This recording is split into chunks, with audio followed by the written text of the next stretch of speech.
മാലിന്യമുക്ത കേരളം എന്ന സന്ദേശത്തിന് പുല്ലുവില കൽപ്പിച്ച സാമൂഹ്യ വിരുദ്ധർ. കോട്ടയംകുളം ഫോറസ്റ്റ് ഓഫീസ് റോഡാണ് മാലിന്യ കൂമ്പാരമായി രൂപപ്പെട്ടിരിക്കുന്നത്. മാസങ്ങളായി ഈ അവസ്ഥ തുടരുകയാണ്. ഹോട്ടലുകളിൽ നിന്നും വീടുകളിൽ നിന്നുമുള്ള മാലിന്യമാണ് ഈ പ്രദേശത്തെ മലിന കൂമ്പാരമാക്കുന്നത്. തെരുവ് നായ്ക്കളുടെ ശല്യം കാരണം കാൽനട യാത്രക്കാർക്ക് ഏറെ ഭീഷണിയാകുന്നുണ്ട്. അവശിഷ്ടങ്ങൾ ഭക്ഷിക്കാനെത്തുന്ന നായ്ക്കൾ യാത്രക്കാരെ ആക്രമിക്കുന്ന സംഭവങ്ങളും പതിവ് കാഴ്ചയാണ്. നിരവധി അപകടങ്ങളും മരണങ്ങളും നടന്ന സ്ഥലമാണിത്.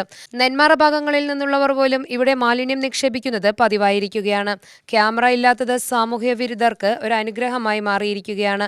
ക്യാമറ സ്ഥാപിക്കാനുള്ള നടപടികൾ കൈക്കൊള്ളണമെന്ന് മേലാർകോട് ഗ്രാമപഞ്ചായത്ത് പ്രസിഡന്റ് ടി വത്സല അറിയിച്ചു.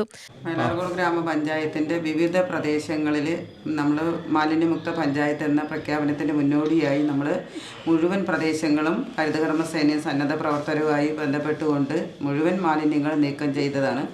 അതിനുശേഷമാണ് ഇപ്പോൾ കുറച്ച് ഭാഗങ്ങൾ ഈ ഉങ്ങുംചോട് മുതൽ കുറച്ച് കല്ലങ്കോട് വരെയുള്ള പ്രദേശങ്ങളിൽ സാമൂഹ്യ വിരുദ്ധർ കൊണ്ടുപോയി രാത്രികാലങ്ങളിൽ മാലിന്യം നിക്ഷേപിക്കുകയാണ്. അത് നിരന്തരം പതിവായി മാറിക്കൊണ്ടിരിക്കുകയാണ്. എന്താണെന്ന് ചോദിച്ചാൽ നമ്മുടെ പഞ്ചായത്തിൻ്റെ വിവിധ ഫണ്ടുകൾ, ജില്ലാ പഞ്ചായത്തിൻ്റെയും അതുപോലെ തന്നെ പഞ്ചായത്തിൻ്റെയും ഫണ്ടുകൾ ഉപയോഗിച്ചുകൊണ്ട് നമ്മുടെ പ്രദേശത്ത് പല ഭാഗങ്ങളിലുമായി ക്യാമറകൾ സ്ഥാപിച്ചിട്ടുണ്ട്. ക്യാമറകൾ സ്ഥാപിക്കുന്ന പ്രദേശങ്ങളിൽ അവിടെ നിന്ന് മാറ്റിയിട്ടാണ് ഇപ്പോൾ മറ്റുള്ള ക്യാമറ ഇല്ലാത്ത മേഖലകളിൽ ഇപ്പോൾ ഏറ്റവും കൂടുതൽ നമ്മൾ കഴിഞ്ഞ ഒരു 2 മാസം മുൻപ് കാപ്പുകാടാണ് ഇതുപോലെ കൂടുതൽ കണ്ട് നമ്മൾ അവിടെ അടുത്ത് കഴിഞ്ഞ ഈ വർഷം തന്നെ പ്രൊജക്റ്റ് വെച്ച് നമ്മൾ അടുത്ത ഒരു മാസം മുൻപ് അവിടെ ക്യാമറ സ്ഥാപിച്ചു.